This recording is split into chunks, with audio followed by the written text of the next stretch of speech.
Astaghfirullah. Assalamualaikum warahmatullahi wabarakatuh. Alhamdulillah wassalatu wassalamu ala rasulillah wa ala alihi wa sahbihi wa mawalah wa la hawla wa la quwata illa billahi wa ba'du.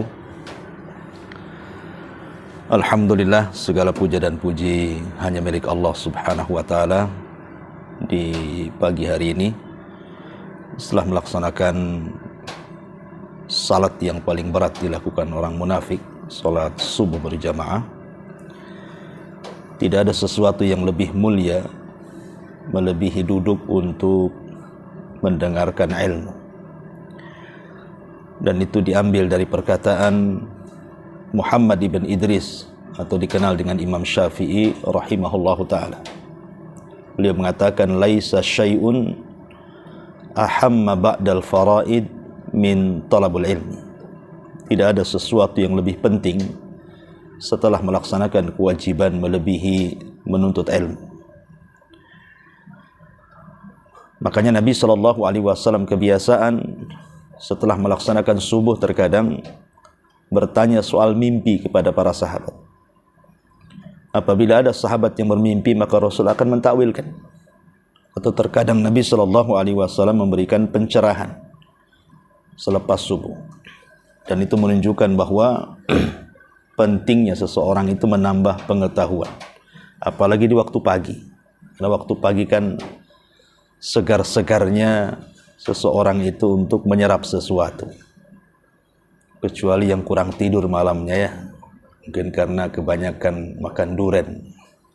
Jadi susah bangun jadinya. Taib, ma'asyiral muslimin yang dimuliakan Allah subhanahu wa ta'ala, pagi ini kita akan membahas tentang persoalan hati.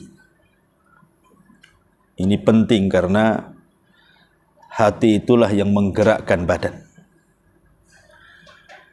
Mungkin kita ambil dari beberapa hadis Nabi SAW, atau petikan hadis yang bicara soal hati. Karena banyak hadis-hadis Rasul yang membicarakan soal hati kita. Kenapa demikian? Karena Allah subhanahu wa ta'ala tidak memandang badan kita, juga tidak memandang harta kita. Yang Allah pandang itu hati kita dan amalan kita. Dan itu Nabi SAW katakan, innallaha la yanzuru ila suwarikum wala ila amwalikum walakin yanzuru ila qulubikum wa a'malikum. Allah itu tidak memandang bentuk kalian, mau hitam, mau putih, mau ganteng, mau sedikit ganteng, dan begitu seterusnya. Mau cantik, mau tidak cantik, itu kan relatif. Ya. Dan Allah juga tidak memandang harta kalian. Yang Allah pandang itu hati-hati kalian dan juga amalan kalian. Allah mendahulukan hati sebelum amal. Karena amal itu sendiri terdorong karena hati. Ya. Ma'asyiral muslimin, jemaah salat subuh yang dimuliakan Allah subhanahu wa ta'ala. Baik, kita akan uraikan satu demi satu dari hadis-hadis Nabi SAW yang bicara soal hati. Hadis yang pertama, Nabi SAW bicara soal hati. Dari Iyad Al-Mujashi'i radhiyallahu an, dari Nabi SAW. Jadi satu hari, kata Iyad, Nabi SAW pernah berkhutbah.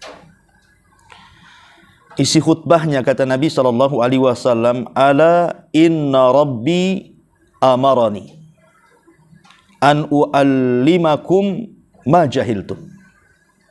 Sesungguhnya Rabbku telah memerintahkan aku untuk mengajarkan kepada kalian apa yang kalian tidak tahu. Kemudian Nabi SAW menceritakan tentang kondisi penduduk surga. Kata Nabi SAW, ahlul jannati thalathatu. Penduduk surga itu ada 3 kelompok. Yang pertama, dzu sultatin muqsitun mutasaddiq muwaffaqun, pemilik kekuasaan dan dia seorang yang adil dan juga ahli sedekah dan diberikan taufik oleh Allah Subhanahu wa taala. Kemudian yang kedua, wa rajulun rahimun raqiqul qalbi likulli dzi qurba wa muslim, seseorang yang dipenuhi dengan rasa kasih sayang dalam hatinya, lembut hatinya kepada setiap yang dekat dengan dia dari keluarganya dan juga dekat dengan seorang muslim yang lainnya. Dan yang ketiga kata Nabi sallallahu alaihi wasallam, wa afifun muta'affif dzu iyalin, dan seseorang yang berusaha menjaga kehormatan keluarganya. Dia tidak hendak meminta-minta kepada orang untuk menghidupi keluarganya, tapi dengan cara bekerja. Lah, salah satu penggalan di sini Nabi SAW mengatakan, wa rajulun rahimun raqiqul qalbi, seorang laki-laki yang memiliki sifat kasih sayang dan lembut hatinya. Hatinya lembut, baik kepada kerabatnya atau keluarganya atau kepada muslim yang lainnya. Lihat bagaimana Nabi SAW menjelaskan tentang keutamaan kelembutan hati. Karena yang menjadikan khusyuk ibadah itu sebenarnya karena lembutnya hati. Tapi kalau keras hati tidak akan dapat khusyuk dalam ibadah itu.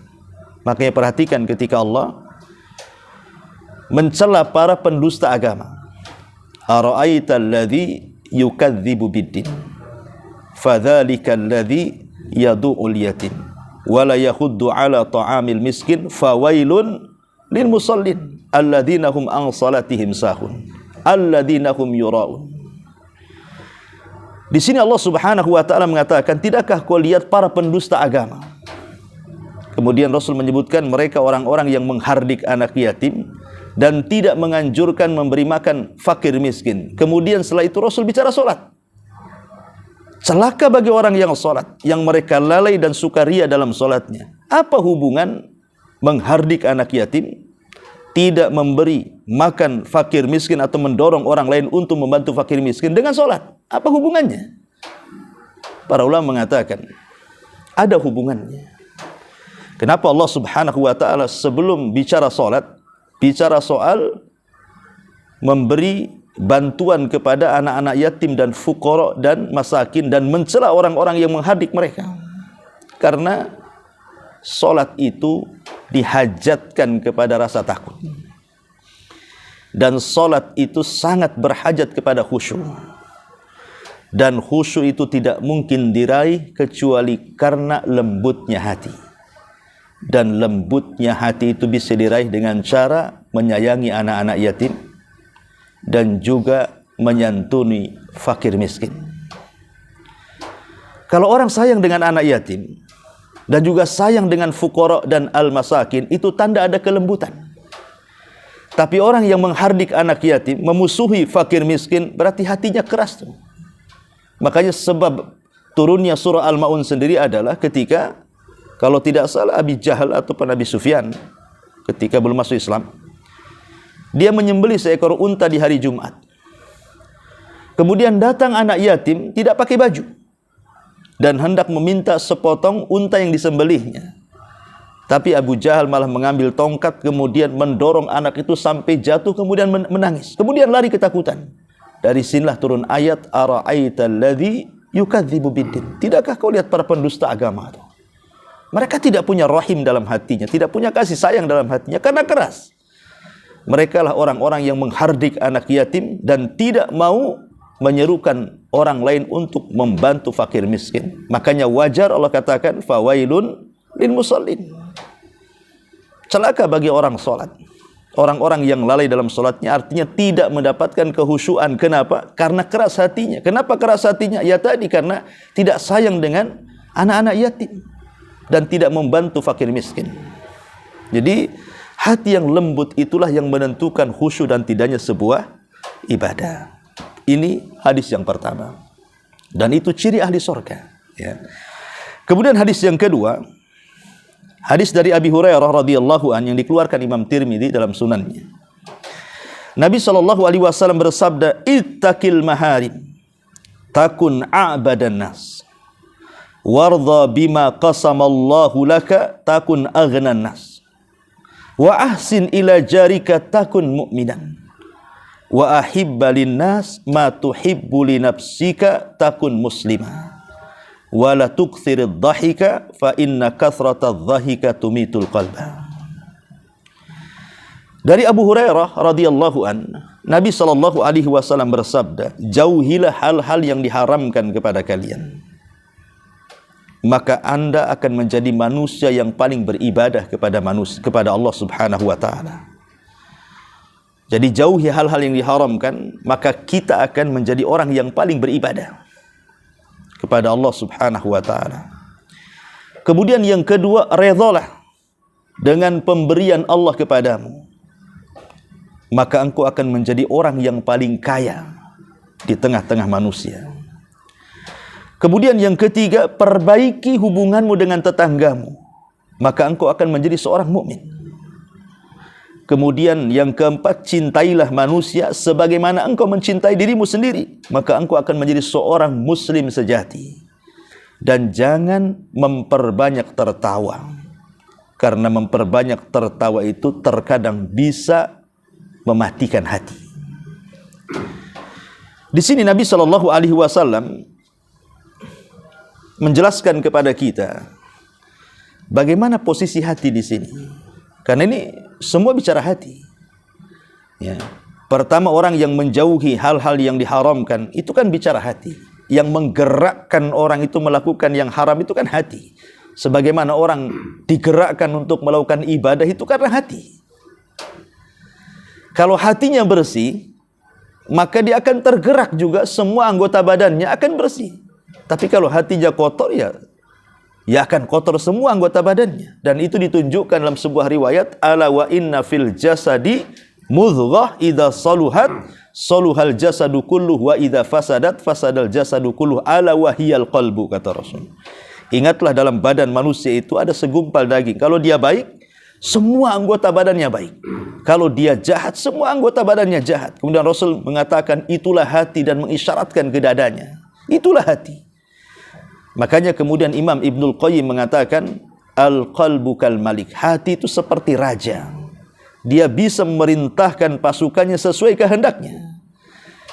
Jadi kalau hati kita memerintahkan badan kita solat, maka badan akan ikut hati. Pasti dia akan solat.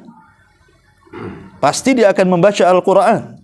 Pasti dia akan berzikir kepada Allah. Tapi kalau hati mengatakan maksiat kau badan, pasti dia maksiat. Itulah kekuatan hati kepada badan. Makanya Rasul mengatakan, jauhi hal-hal yang diharamkan, maka kita akan menjadi orang yang paling beribadah kepada Allah Azza wa Jalla. Makanya sebuah pertanyaan, kalau seandainya ketika kita sholat malas, ketika kita baca Quran malas, ketika kita mengaji malas, ketika kita silaturahim malas, dan begitu seterusnya, berarti ini ada pengaruh dari dosa yang kita lakukan. Sebenarnya memalaskan kita ibadah itu adalah dosa yang kita lakukan. Karena setiap perintah yang dilanggar, setiap larangan yang dikerjakan itu tidak lebih dan bukan kecuali karena dua sumbernya. Pertama, hawa nafsu yang merintahkannya, atau waswas syaitan yang menguasainya. Cuma dua, ya. Yang menjadikan kita lemah ibadah itu cuma dua. Mungkin hawa nafsunya mengalahkan kita, karena raga manusia itu kan terangkai dari 4 unsur. Raga kita ini terangkai daripada 4 unsur, 2 dari bumi dan 2 dari Allah Azza wa Jalla. Ya. Pertama, jasad kita. Adam diciptakan dari apa? Dari tanah. Karena jasad kita ini, di permulaan penciptaan Adam dari tanah, maka jasad ini akan dikembalikan ke tanah. Ya. Yang kedua, ruh. Karena ruh itu datang dari Allah, maka akan kembali kepada Allah. Makanya setiap orang yang meninggal, apa yang terjadi? Jasadnya dikubur, ruhnya dilesatkan ke langit. Ruhnya dilesatkan ke langit untuk apa? Berjumpa dengan Allah. Apakah dia ruhnya seorang mukmin atau ruhnya orang kafir? Kalau ruhnya orang yang beriman, berhasil berjumpa dengan Allah dan melintasi setiap pintu-pintu langit. Dan Allah katakan setelah berbincang, kata Allah, kembalikan ruh ini ke dalam kuburnya. Tapi catatannya angkat ke langit. Tapi orang kafir berusaha untuk berjumpa dengan Allah, tetapi tidak bisa. Kenapa? Karena melintasi pintu langit pertama saja tidak bisa. Sehingga Allah mengatakan, la tufattahu lahum abwabus sama wa la yadkhulunal jannah hatta yalijal jamalu fis samil khiyat. Pintu-pintu langit tidak dibukakan bagi mereka, dan mereka tidak akan masuk surga sampai ada cerita unta masuk ke lubang jarum. Baru mungkin kan itu. Tapi kan ruh tetap ke atas, ya. Karena ruh itu datang dari Allah dan kembali kepada Allah. Tapi jasad ini dari bumi, maka balik ke bumi. Kemudian ada dua perkara, yang satu mengikut jasad, yang satu mengikut ruh. Pertama, hawa nafsu. Hawa nafsu ini mengikuti jasad kita. Makanya cenderung jasad kita ini mengikuti syahwat dan syubhat. Yang keempat, akal. Kalau akal ini mengikuti ruh. Akal ini mengikuti ruh. Makanya akal inilah yang menyerap keinginan ruh berupa hidayah, pengetahuan, keselamatan, dan begitu seterusnya. Nah, kalau seandainya akal kita ini yang mengalahkan hawa nafsu, maka kita akan selamat. Kenapa? Karena akal mengikuti ruh, dan ruh ini ingin yang baik-baik. Tapi kalau hawa nafsu kemudian mengikuti akal kita, mengalahkan akal kita, maka kita akan jadi jahat. Karena akal kita ini mengikuti badan, dan badan itu berasal dari bumi, dan di bumi ini segala syahwat ditampakkan oleh Allah Azza wa Jalla. Makanya kenapa kemudian orang yang paling beribadah kepada manusia adalah orang yang senantiasa menjauhi hal-hal yang diharamkan, dan itu kuncinya dalam hati kita. Maka jadilah kita hamba yang paling beribadah kepada Allah Azza wa Jalla. Kemudian yang kedua, kata Rasul juga cerita hati. Redhalah terhadap pemberian Allah, maka engkau akan menjadi manusia yang paling kaya. Ya. Karena begini, ma'asyiral muslimin, jamaah salat subuh yang dimuliakan Allah Azza wa Jalla. Kenapa manusia itu ada di antara kita itu yang disiksa dengan kekayaan? Padahal dia sudah kaya. Ya, uangnya banyak, rumahnya bagus, kendaraannya mewah. Mungkin kalau di Indonesia ini kan tanah banyak. Kalau di Singapura sulit lah, beli tanah tak bisa kan itu. Paksa beli plat ke atas kan itu. Ya. Artinya secara lahiriah ekonomi cukup, kalaupun dia meninggal, mungkin anak-anaknya tidak perlu cari makan. Karena orang tuanya sudah kaya, dapat warisan kan gitu. Tapi masih ada orang kaya itu disiksa dengan kekayaan. Ada orang kaya disiksa dengan kekayaan. Kenapa? Karena tidak pernah menerima pemberian Allah, tidak redha dengan pemberian Allah, sehingga dia disiksa dengan hartanya. Karena saya lihat, yang saya saksikan di Batam ini, bahkan saya juga punya teman-teman yang masih awam itu, mereka ketika mencari harta itu seolah tidak ada cukupnya. Coba bayangkan, pagi sudah sibuk mereka mencari harta sampai sore, kemudian malam masih memikirkan harta sampai tidak bisa tidur. Padahal secara ekonomi sudah cukup kehidupannya. Tapi di sisi lain jomplang. Kenapa? Karena ada orang miskin. Mungkin secara kekayaan tidak ada, rumah pun sewa gitu. Kemudian kerja pun ya masih belum tentu, kadang besok ada kerja, kadang tidak. Serabutan bahasa kitanya di Indonesia ini. Ya. Tapi dia bisa tidur dengan nyenyak, seolah-olah tidak berpikir besok makan apa. Nyenyak dia tidur. Padahal dia tidak harus berpikir besok itu mau kerja apa, ada kerjaan atau tidak. Tapi kalau tidur manusia paling nyenyak dia. Tapi yang si kaya ini mikir duit, tidak bisa tidur, makan obat dia baru bisa tidur. Maknanya apa? Kekayaan yang menyiksanya. Harusnya orang kaya itu yang paling nyenyak tidurnya. Kenapa? Tidak berpikir besok akan bekerja, masih banyak duitnya. Ya. Dan harusnya orang miskin yang tak bisa tidur sampai subuh karena besok berpikir, saya kasih makan apa keluarga saya? Kenapa orang miskin yang nyenyak tidurnya, kenapa orang kaya pula tak nyenyak tidurnya? Itu kan menunjukkan bahwa orang kaya seperti ini tersiksa dengan kekayaannya. Harusnya kekayaan membawa kebahagiaan, kekayaan pula menyiksa dia. Dari sini menunjukkan konsep kebahagiaan itu dari harta tidak benar. Karena banyak orang kaya tersiksa dengan hartanya. Jadi kebahagiaan itu rupanya ada dalam hati. Ada orang yang tak punya rumah tapi hatinya lapang. Walaupun dia menyewa rumah yang sempit, kayaknya rumah sendiri, dan itu rumah yang paling lapang bagi dia. Ada orang kaya rumah sendiri lapang tapi hatinya sempit. Rasa-rasanya dia sewa rumah itu. Sempit bagi dia. Kadang-kadang hanya rumah dijadikan pos kamling saja, datang keluar. Dia tidak kerasan dalam rumahnya sendiri. Itu karena tidak dapat kebahagiaan dalam hatinya. Nah, itulah hati. Karena orang yang menerima pemberian Allah itu sebenarnya itulah orang yang paling kaya. Mau sedikit alhamdulillah kita syukuri, banyak makin alhamdulillah. Kan itu ya. Orang itulah sebenarnya hakikat orang yang bersyukur di situ. Makanya kenapa Rasul mengatakan berqanaahlah, terimalah apa yang diberikan Allah, maka kita akan menjadi manusia yang paling kaya. Makanya Nabi SAW mengajarkan kepada kita apa? Kesederhanaan hidup. Rasul itu kalau soal makan tidak pernah menyimpan. Rasul tidak pernah menyimpan makanan. Nggak kayak kita kadang-kadang di kulkas ya, di peti sejo itu bisa sampai 3 bulan setengah tahun tak habis tuh isinya. Ya. Kenapa? Karena kita suka nyimpan masalahnya. Kalau Rasul tidak pernah menyimpan. Makanya Nabi SAW mengatakan yang penting aman hidupnya, yang penting sehat badannya, yang penting hari itu dia bisa makan dari pagi sampai malamnya, ya. Yang penting terjaga keluarganya, kata Rasul. Itu seolah-olah dunia di genggamannya, kata Rasul. Ya. Man amana fi syirbihi wa mu'afan fi jasadihi indahu kutu yaumihi faka'annama hizat lahu dunya, kata Rasul. Siapa yang aman, dia tidak diganggu, keluarganya tidak diganggu, kesana kemari aman, ya, safar kemana saja aman. Kemudian jasadnya diberikan kesehatan, tak ada asam urat, tak ada gula, tak ada darah tinggi, senang, nggak ada pegal-pegal, bangun tidur, oh oke. Kemudian ada yang dimakan pagi, siang, malam, selesai. Seolah-olah dunia di genggamannya, kata Rasul. Itulah konsep Rasulullah. Bagi Rasul tidak pernah menyimpan. Ya, tapi bagi kita kan karena ada kekhawatiran, masih kurang yakin dengan pemberian Allah, makanya disimpan. Uang sebanyak mungkin disimpan, tidak ada yang disedekahkan. Karena takut kalau seandainya sedekahkan, hilanglah habis uang dia. Ya. Seolah-olah tidak ridho dengan pemberian Allah. Itu yang menyengsarakan orang. Orang tidak akan bahagia dengan konsep hidup seperti ini. Makanya kalau orang redha dengan pemberian Allah itu pasti dia akan bahagia.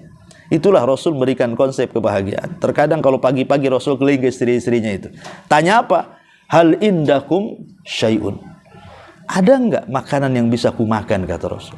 Itu ngomong sama istri-istrinya, ngomong kayak gitu.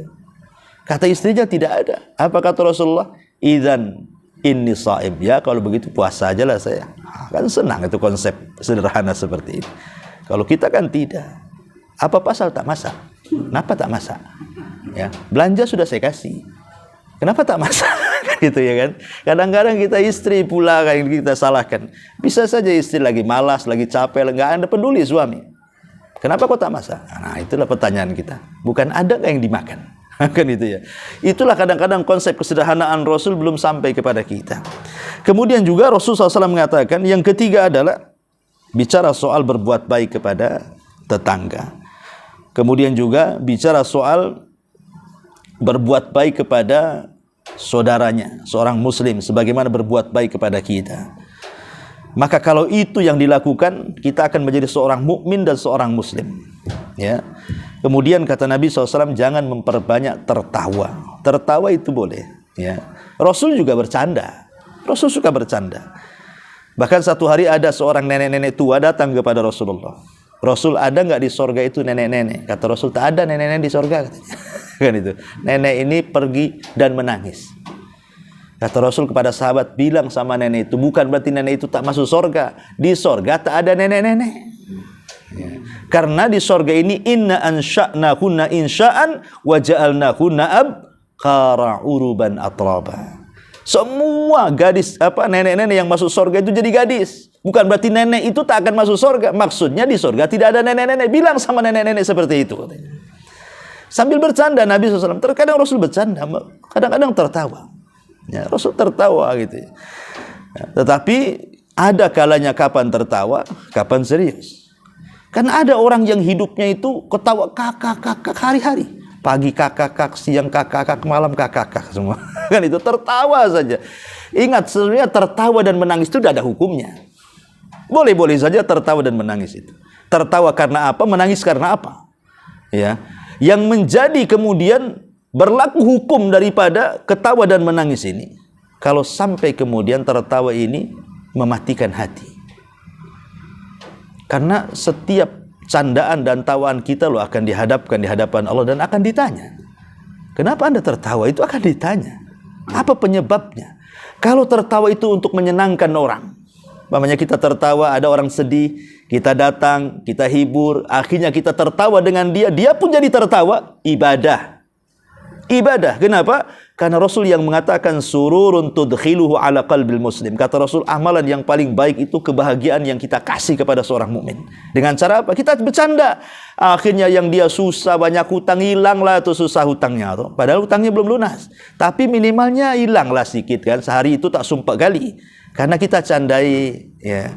Tapi kalau tertawanya umpamanya karena sekarang kan ada medsos, ada TikTok lah kan. Ada shot di YouTube atau apa, ditengokin. Saya pernah melihat tuh orang ketawa sendirian tuh. Rupanya apa? Tengok ini, tengok YouTube tuh. Mau tertawa dia, bisa dia hilang rasa malunya. Padahal di sekitar dia itu orang-orang. Dulu kalau ketawa, belum ada handphone sendirian, itu dibilang gila tuh.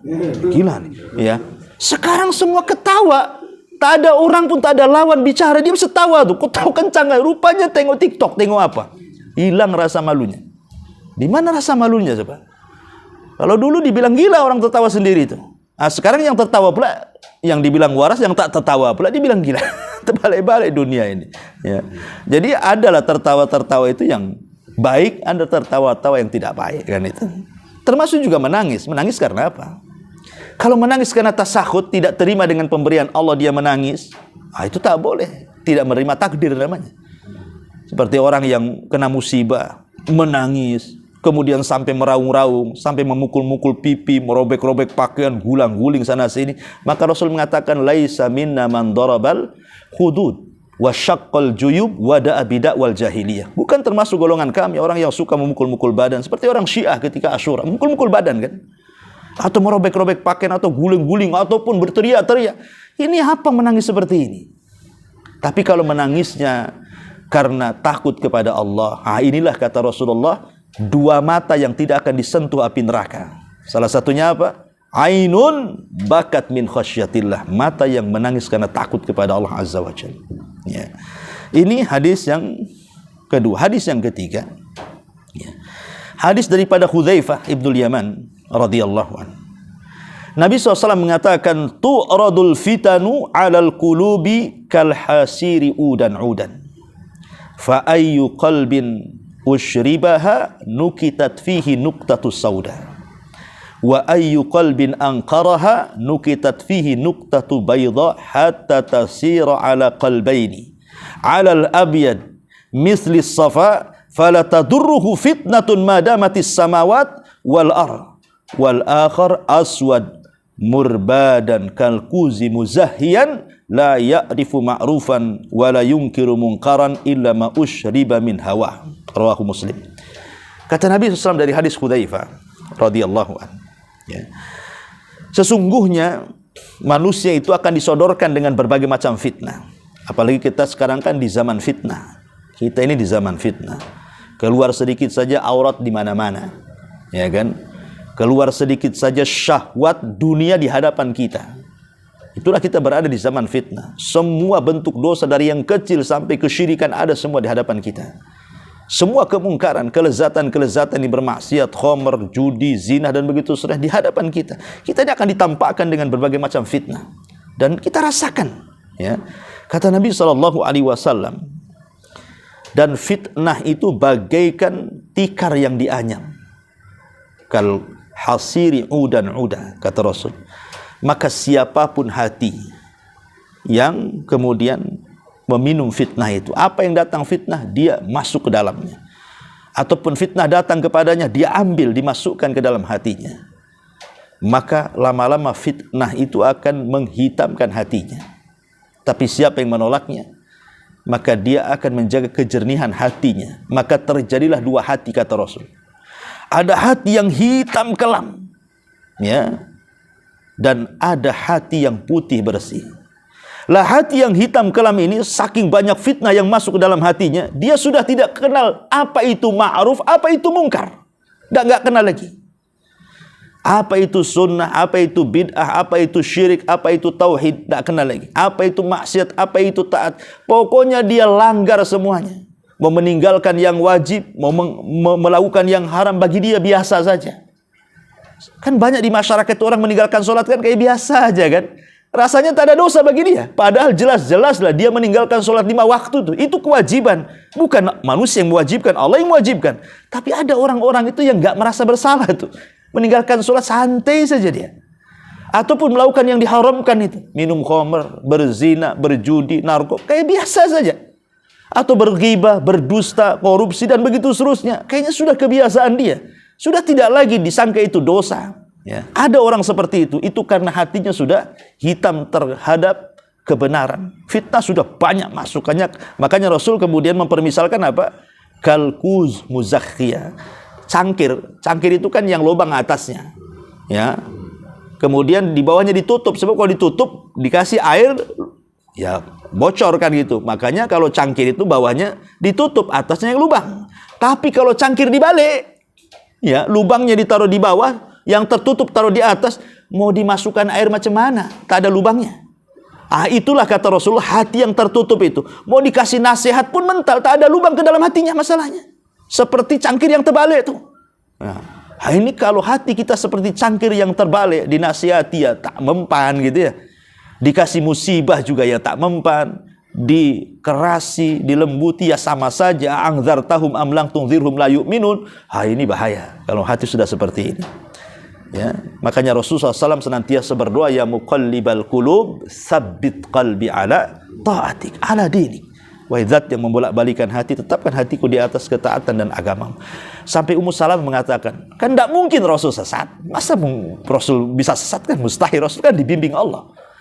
Makanya Ummu Salamah mengatakan, ya Rasul, kenapa kau asik setiap hari baca doa itu dalam solatmu? Ya muqallibal qulub, ya muqallibal qulub. Maka Rasul mengatakan, ya Ummu Salamah, hati kita ini berada di dalam genggaman Allah. Allah itu suka-suka menyesatkan dan suka-suka memberikan hidayah, maka minta ketetapan kepada Allah. Ya, siapa yang sangka hati kita ini akan di atas sunnah, di atas tauhid.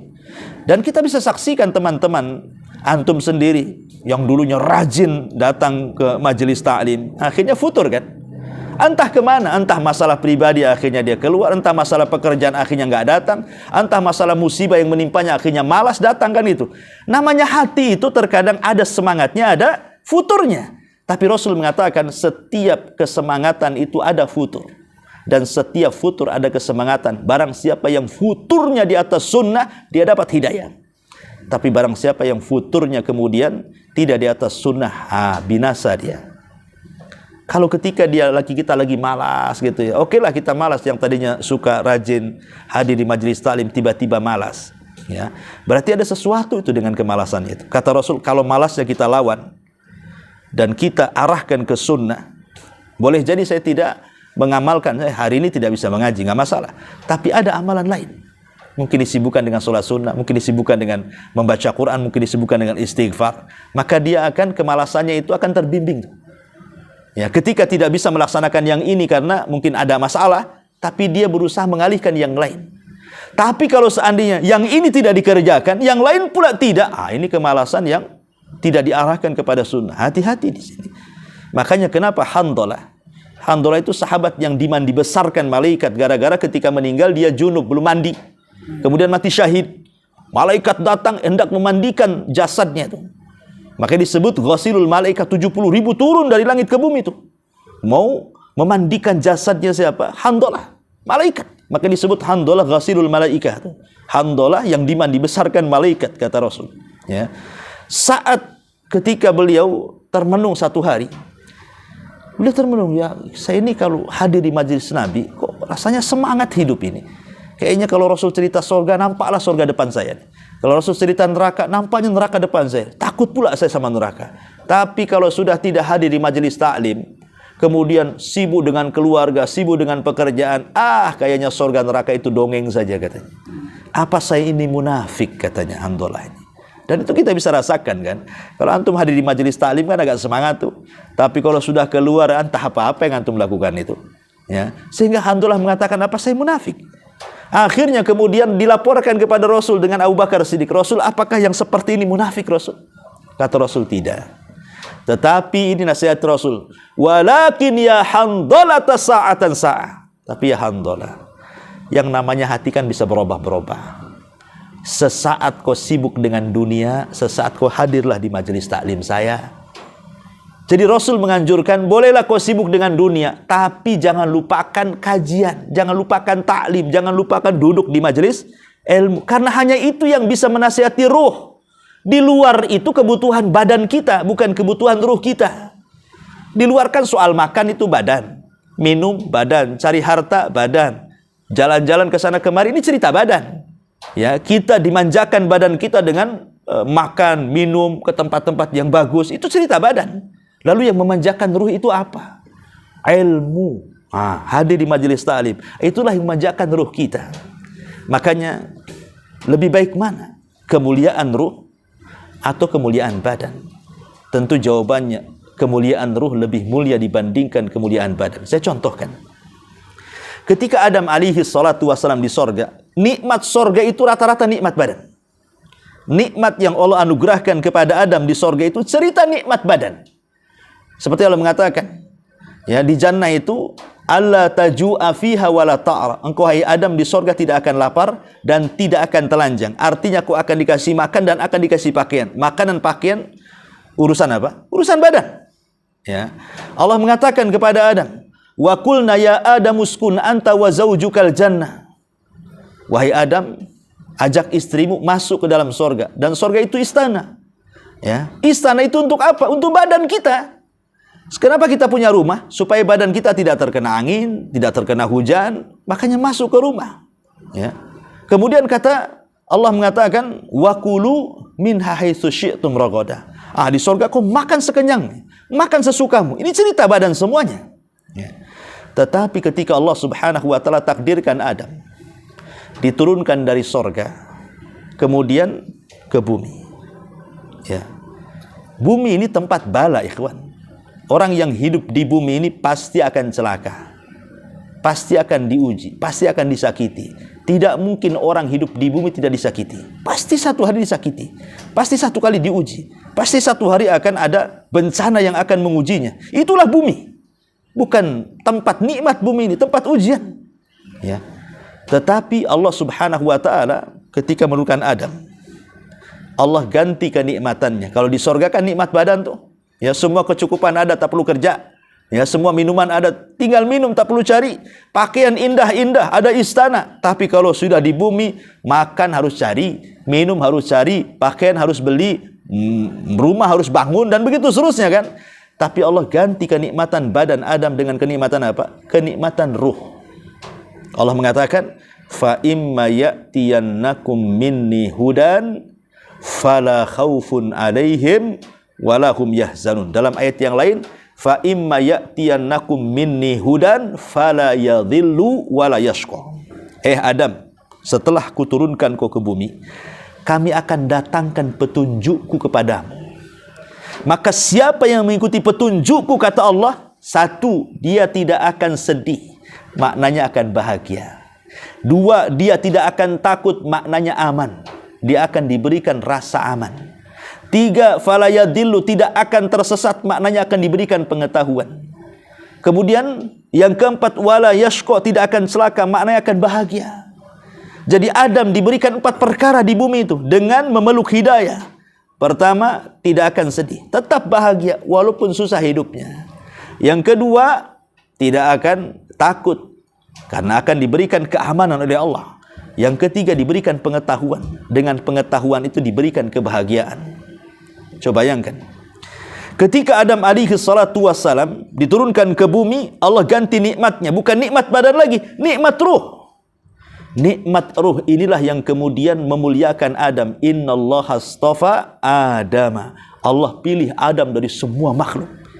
Kok di surga Adam tidak akan dipilih? Setelah di bumi Adam dipilih. Ya. Adam dipilih oleh Allah Azza wa Jalla. Jadi semua makhluk, wa karramna bani Adam, bahkan keturunannya dimuliakan lagi. Bahkan Allah ajarkan kalimat tobat, kemudian Adam mengucapkannya, dan Allah kembalikan kalimat itu kepada Allah, dan Allah terima tobatnya, dan Adam pun menjadi manusia yang paling dicintai Allah Azza wa Jalla, dihormati para malaikatnya, dan dia makhluk yang paling mulia dari semua makhluk yang Allah ciptakan. Itu karena apa? Karena Allah turunkan Adam dari sorga ke dunia. Jadi harkat martabat Adam itu justru diangkat oleh Allah ketika di dunia, bukan ketika di sorga. Dan itu kenikmatan luar biasa gitu. Nikmat roh. Ya. Ma'asyiral muslimin yang dimuliakan Allah Subhanahu wa taala. Ya, intinya bahwa Nabi SAW ingin katakan yang mengotori hati adalah kemaksiatan, dan yang menerangi hati itu adalah ketaatan kepada Allah dan Rasulnya. Ini hadis yang ketiga. Hadis yang keempat, satu lagi karena kita berhenti di jam 6 ya. Nabi SAW mengatakan dari Abdullah ibn Amr ibn As radhiyallahu an. Yaqulu Nabi SAW, inna quluba bani Adam kulluha baina isba'aini min asabi'ir rahman. Kal qalbin wahidin yusarrifuhu haitsu yasha. Sesungguhnya hati-hati Bani Adam itu semua berada di genggaman jari jemari Allah Subhanahu wa taala. Allah itu mampu untuk menyimpangkan sesuai dengan kehendaknya. Ini yang paling ditakutkan para ulama salaf. Para ulama salaf itu paling ditakutkan kalau saat wafatnya hatinya dirubah oleh Allah, sehingga yang harusnya husnul khotimah jadi su'ul khotimah. Datang setan memberikan was-was kepada hati kita. Jangankan sekelas kita, ikhwan, sekelas Imam Ahmad Ibn Hanbal rahimahullah ta'ala saat detik wafatnya, dia kan sakit ya. Ketika sakitnya datangi setan untuk berpindah agama, dan setan memberikan was-was kepada Imam Ahmad bahwa seolah-olah Nasrani agama yang lebih baik, Yahudi itu agama yang lebih baik. Diberikan was-was, tapi Imam Ahmad bisa menolak was-was setan saat kematiannya. Itu sekelas Imam Ahmad. Didatangi setan supaya jangan sampai matinya husnul khotimah. Apalagi kita. Makanya setan itu akan lebih dekat. Jadi Imam Ahmad itu meraung. Mungkin bahasa kita karena merasa sakit, jadi mungkin kalau kita sakit itu aduh gitu ya. Jadi Imam Ahmad itu meraung seperti itu karena menahan rasa sakit.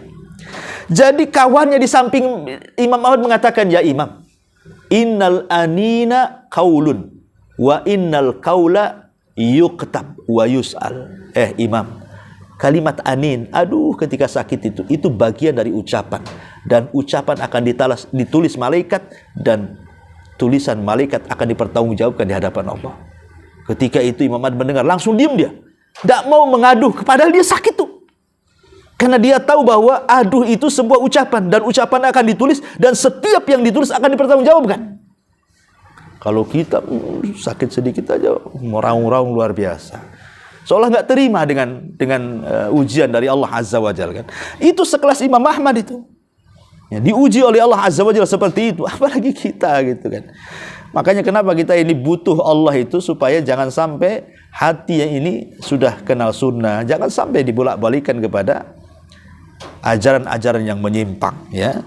Karena kalau kita lihat di kota Batam ini umumnya, nggak tahu di Singapura ya, banyak orang-orang yang murtad itu sangat mudah di sini. Hanya gara-gara faktor menikah dengan orang Singapura yang berbeda agama, banyak murtad orang-orang Batam ini. Subhanallah ya, entah suaminya Nasrani ikut Nasrani, suaminya Cina tidak punya agama ikut sama suaminya. Itu paling banyak di kota Batam. Kita kadang-kadang prihatin, seolah-olah agama itu sudah tidak berharga. Mereka lebih mementingkan menjual agama mereka dengan dunia. Padahal Allah mengatakan wala tashtaru bi ayatillahi tsamanan qalila. Ya.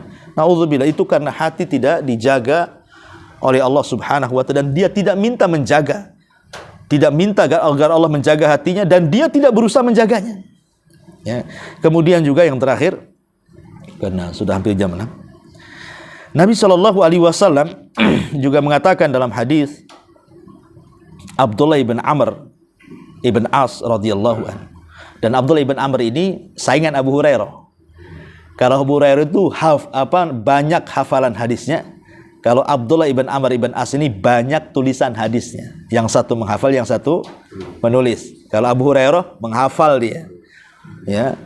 Kalau Abdullah ibn Amr ibn As mencatat. Makanya Abu Hurairah mengatakan tidak ada sahabat yang lebih banyak hafalanku kecuali Abdullah ibn Amr ibn As. Karena aku menghafal, dia mencatat katanya kan. Itu saingan Abu Hurairah tuh. Ya, dalam mengambil hadis dari Nabi SAW. Ya. Jadi kata Abdullah ibn Amr ibn As radhiyallahu mengatakan, innal iman la yakhlaq ayyabla fi jawfi ahadikum kama yakhlaqu thawbu fasalullaha ta'ala an yujaddidal iman fi qulubikum. Sesungguhnya iman itu bisa usang sebagaimana pakaian juga bisa usang. Mana usang itu udah tak terpakai lagi. Kalau kita beli pakaian setahun 2 tahun kan udah tak muat lagi tuh, berarti kita campakkan lah. Ya, itu namanya usang. Ya, dalam bahasa Singapura apa? Usang ya, Melayu usang juga lah kan? Pahamlah usang lah kan gitu. Bukan musang ya. Kalau musang itu binatang-binatang makan kacang tuh ya. Ini usang. Ya. Jadi sesungguhnya iman itu bisa usang. Terkadang nggak bisa dipakai. Seperti pakaian kalian yang kalian pakai bisa usang juga.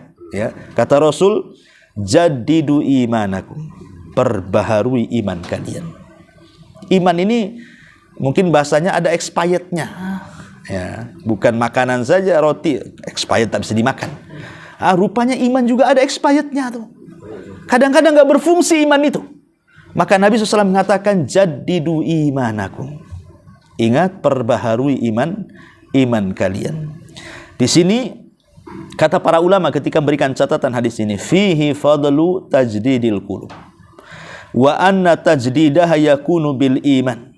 Wa min wasailil iman ad-du'a alladhi yata'allaq bihi bi rabbih wa yu'min bihi wa yatawakkal alaih. Kata ulama ketika memberikan catatan hadis ini, apa maksudnya perbaharui iman kalian itu? Kata para ulama di sini ada keutamaan memperbaharui hati dengan menjernihkannya. Dan cara menjernihkan hati itu dengan iman. Dan di antara wasilah-wasilah keimanan adalah berdoa. Dan apapun yang terkait hubungan kita dengan Rabb-Nya, dan beriman dan terus bertawakal menyandarkan hati kepada Allah Azza wa Jalla. Jadi di sini kata Rasulullah, jadidu imanakum, perbaharui iman kalian, maksudnya dengan doa. Karena doa itulah yang bisa menentukan tentang baik dan tidaknya hati seseorang. Doa, banyak berdoa kepada Allah. Dan doa yang terbaik adalah ya muqallibal qulub tsabbit qalbi ala ta'atik. Ya Allah, zat yang membolak-balikkan hati, jangan hati saya ini bolak-belok nih. Karena keselamatan di akhir hidup seseorang itu karena istiqomah.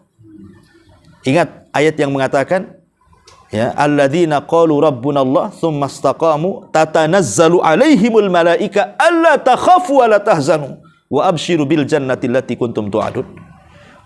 Allah mengatakan orang-orang yang mengatakan Rabb kami Allah, kemudian di istiqomah. Istiqomah mengatakan Rabb kami Allah, maksudnya mengatakan Rabb kami Allah itu apa yang Allah perintahkan lakukan, apa yang Allah larang tinggalkan, apa yang Allah halalkan nikmati, apa yang Allah haramkan jauhi. Itu maksudnya istiqomah ketika mengatakan Rabb kami Allah. Istiqomah sampai kematiannya. Maka detik-detik kematiannya turun malaikat membisikkan di telinganya, jangan takut, jangan sedih, karena sorga sudah dijanjikan kepadamu. Dari sini kita tahu bahwa keselamatan seseorang di detik-detik akhirnya itu karena hatinya istiqomah. Dan itu tidak lepas daripada doa. Kemudian juga kata para ulama, alladzi yata'allaq bihi bi rabbih wa yu'min bihi wa yatawakkal alaih. Orang yang senantiasa menghubungkan dia dengan Allah. Perkara yang paling dekat menghubungkan dengan kita dengan Allah dengan apa? Salat. Itu yang paling bisa, ya kalau bahasa kitanya sinyal.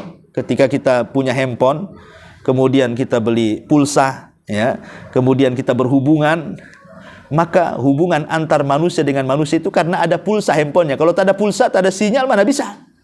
Lah, solat itu adalah pulsanya tuh, supaya kita bisa berhubungan dengan Allah, solat. Nah, kalau kita ini mau berhubungan harus beli dulu pulsanya. Itulah pulsa itu yang menghubungkan kita dengan orang. Lah solat itulah kalau dalam bahasa dunia ya pulsanya lah. Nah, kita beli pulsa, nah, kita solat supaya ada hubungan kita dengan Allah. Ada satu kisah menarik. Jadi ada orang tua, ini yang bercerita salah satu syekh. Ada anak, dia punya anak laki-laki. Hidupnya nggak pernah bahagia. Dari kecil sampai dia tua, nggak pernah bahagia. Pokoknya di sekolah bermasalah. Ketika sudah dewasa bekerja banyak masa di pekerjaannya. Kemudian kesehatannya selalu bermasalah, sakit-sakitan. Sampai akhirnya terbaring stroke. Jadi ibunya ini merasa iba dengan anaknya. Kenapalah nasib anak saya ini seperti ini gitu. Dari kecil sampai dewasa, sampai terbaring sekarang sakit sudah tua. Tak adalah senang-senangnya hidupnya. Jadi dia datang kepada salah satu syekh bertanya, "Syekh, kenapa anak saya? Apa anak saya ini perlu diruqyah? Jangan-jangan dia kena sihir," katanya. Tapi syekh ini tidak mengiyahkan kalimat orang tua itu. Kata syekh ini hanya bertanya satu kalimat. "Ahuwas shalah?" Apakah dia sholat? Itu pertanyaan syekh. Bukan apakah dia kesurupan, tidak. Apakah dia sholat? Katanya. Jadi ibu ini mengatakan, tidak wahai syekh. Itu jawabannya. Ya, itu jawabannya. Kenapa hidup dia susah? Karena dia nggak sholat. Kemudian syekh menjelaskan, kenapa apa hubungan tidak sholat dengan tidak bahagia itu? Sholat ini ibarat tali antara kita dengan Allah. Yang menghubungkan tali kita dengan Allah itulah sholat. Kalau tali itu terhubung dengan Allah, maka Allah subhanahu wa ta'ala pasti akan menolong kita. Tapi kalau tali terputus dengan Allah, macam mana Allah akan menolong kita? Kemudian kata syekh, coba bayangkan, kalau orang yang meninggalkan sholat itu di pagi hari dia tidak sholat subuh, berarti meninggalkan kewajiban. Ketika dia meninggalkan kewajiban, berarti orang ini dilaknat Allah. Pagi-pagi bangun tidur sudah dilaknat hidupnya. Nanti siang tak sholat duhur, dilaknat lagi. Sholat asar tak sholat lagi, dilaknat lagi sorenya. Kemudian menjelang malam, maghrib tak sholat, dilaknat lagi dia. Menjelang sebelum tidur sholat isya tak sholat, dilaknat. Mulai dari bangun sampai mau tidur dilaknat. Macam mana hidupnya akan bahagia? Ya. Orang yang bahagia itu orang yang tidak dilaknat. Dan itu orang yang didekatkan dengan rahmat, karena laknat itu artinya dijauhkan dari rahmat. Ketika orang jauh dari rahmat, macam mana Allah akan menolong dia? Perintahkan anakmu sholat, katanya. Jadi yang bisa memperbarui iman kita adalah sholat. Itu yang dalam bentuk fisik. Ya. Tetapi dalam bentuk ruh, hati adalah tawakal. Karena setinggi-tingginya ilmu tauhid yang kita pelajari, maka yang paling tinggi adalah bab tawakal. Dalam ilmu tauhid itu yang paling tinggi adalah bab tawakal. Menyandarkan hati kepada Allah subhanahu wa ta'ala dan tidak menyandarkan kepada selain Allah azza wa jalla. Wallahu a'lam bishawab. Masih banyak hadis-hadis tapi juga waktu. Insyaallah kita lanjutkan di lain kesempatan. Kalau ada yang bertanya silahkan kita buat tanya jawab. Iya, silahkan Pak, para hadirin yang mau bertanya sesuai tema ya.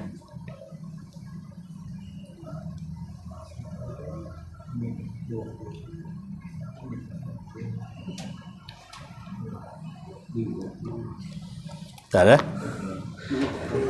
Iya, sudah lapar ya, mau sarapan. Oke lah, tak apa. Kita tutup saja dengan doa kafaratul majlis. Subhanakallah bihamdika, asyhadu an la ilaha illa anta astaghfiruka wa atubu ilaik. Allahu ta'ala alam. Assalamualaikum warahmatullahi wabarakatuh.